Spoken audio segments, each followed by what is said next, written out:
सुप्रभात छात्रों, मैं आपकी हिंदी की अध्यापिका आज आप सभी को कक्षा 6 का पाठ 14 पढ़ाने जा रही हूँ, जिसका नाम है भारतीय संस्कृति।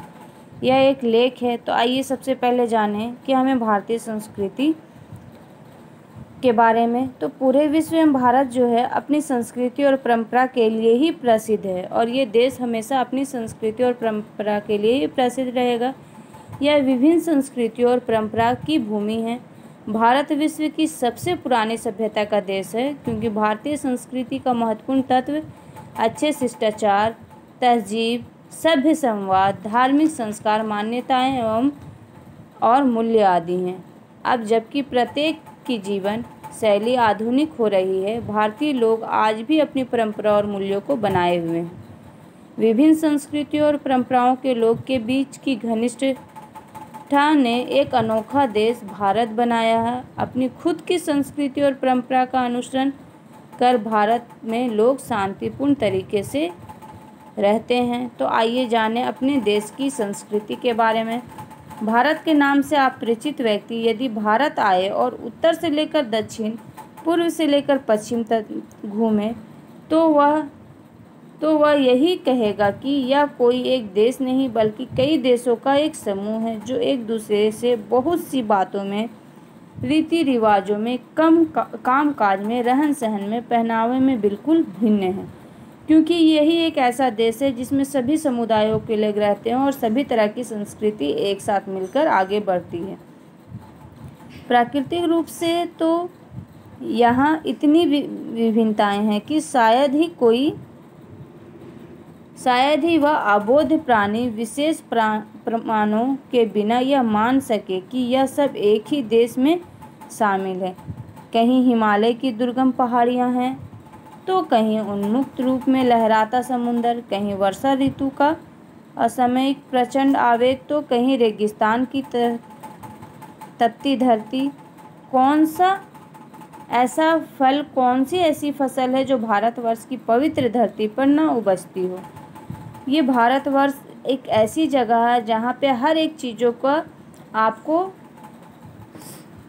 संभाल मिलेगा। हर एक चीज़ को आप जिस भी जगह पे पूर्व से पश्चिम, उत्तर से दक्षिण जाएंगे, हर एक जगह पे आपको अलग अलग चीज़ों देखने को मिलेगी। जो भारतवर्ष की पवित्र धरती पर ना उगी हो, ऐसा कोई फल, ऐसा कोई अनाज है ही नहीं। कौन सा ऐसा खनिज पदार्थ है जो यहाँ के भूमिगर्भ में ना पाया जाता हो। इतनी विभिन्नताएं देखने पर शायद ही किसी के मन में यह विचार उत्पन्न हो पाए कि यह एक देश है, क्योंकि हर एक जगह पे अलग अलग चीज़ों को देखकर, अलग अलग धर्मों के लोगों को देखकर, अलग अलग संस्कृतियों के जीने वाले लोगों को देखकर आप ये अंदाज़ा बिल्कुल नहीं लगा पाएंगे कि ये एक ही देश, और इस देश का नाम है भारत। भिन्न भिन्न धर्मों को मानने वाले लोग यहाँ रहते हैं। इतने प्रकार की बोलियाँ यहाँ बोली जाती है कि उनकी गिनती करना आसान नहीं है। बोलियों में इतने प्रकार की भिन्नताएं होने के कारण ही इस कहावत का जन्म हुआ कि कोस कोस पर बदले पानी, चार कोस पर बानी। बोलियों का इतना विकराल रूप देखकर वह अबोध प्राणी सहज हड़बड़ाकर कह उठेगा, तुम झूठ बोलते हो, यह एक देश नहीं बल्कि एक पूरा महाद्वीप है। यानी इस देश में इस तरह के लोग, इस तरह की बोली, इस तरह का रहन सहन, इस तरह की संस्कृति है कि हर एक जगह पे विभिन्नताएं पाई जाती है, मगर फिर भी ये पूरा एक देश है। वह व्यक्ति जो भारतीय संस्कृति से अपरिचित है, जो यहाँ की संस्कृति को नहीं जानता, जो इनके बारे में ज़्यादा गहराई से नहीं जानता है, वह इसे सहज एक देश नहीं मानेगा। वो इसे आसानी से एक देश नहीं मानेगा, बल्कि यदि विचार करके देखा जाए तो इन विभिन्नताओं की तरह तह में एक ऐसी एकता बनी हुई जो विभिन्नताओं को पिरोकर एक सुंदर समूह बना देती है। यानी इस सभी विभिन्नताओं को वो एक कर देती है। यह मात्र काव्य की भावना नहीं है, बल्कि एक ऐतिहासिक सत्य है जो हजारों वर्षों से अलग अलग अस्तित्व, अनेक जलप्रपातों का संगम स्थल बनकर एक प्रकांड और प्रगाढ़ समुद्र के रूप में भारत में व्याप्त, इसे भारतीय संस्कृति का नाम दिया जा सकता है। भारतीय संस्कृति की इसी शक्ति और ऊर्जा को महसूस करते हुए एक महान शायर इकबाल ने कहा था कि यूनानो, मिस्रो, रूसो सब मिट गए जहाँ से, कुछ बात है की हस्ती मिटती नहीं हमारी। वो कहते हैं कि सारी जो देश है वो इस जहाँ से मिट गए हैं, मगर कोई तो ऐसी बात है इस देश की जिसकी हस्ती आज तक नहीं मिट पाई है। भारतीय संस्कृति का इतिहास दशकों और शताब्दियों के इतिहास नहीं, बल्कि इसको अपने वर्तमान रूप लेने में हजारों साल लगे हैं। त्याग, तपस्या, अहिंसा और बलिदान इन संस्कृति को बनाए रखने वाले मुख्य स्रोत हैं। सैकड़ों आक्रमणकारियों ने यहाँ पर रीति रिवाजों और परंपराओं की समृद्धि को ध्यान में रखकर इन्हें अपना लिया और कालांतर से यही बसे हुए हैं।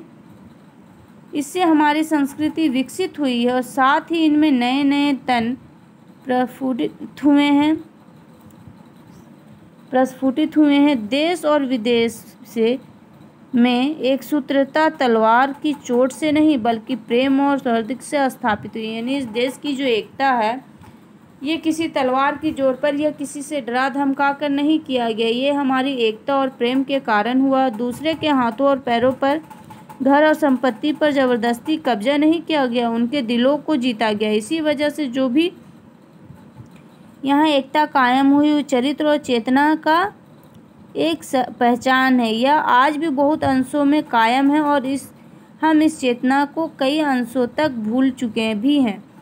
वैज्ञानिक और औद्योगिक विकास के कारण ही अपने को सुरक्षित रखकर हम उनका उपयोग अपनी रीति के लिए किस प्रकार से करें, इस बारे में दो बातों को हमें बराबर ध्यान रखना है। सबसे पहली बात तो यह है कि हर प्रकार की प्राकृतिकजन्य और मानव विकृत विपदाओं के पड़ने पर भी हम लोगों की सृजनात्मक शक्तियाँ कम नहीं हुई। यानी कि संसार के निर्माण का जो काम है वो किसी भी कारण कम नहीं हुआ और हमारे देश में साम्राज्य बनने और मिटने, विभिन्न संप्रदायों का उत्थान पतन हुआ है। हम विदेशियों के आतंक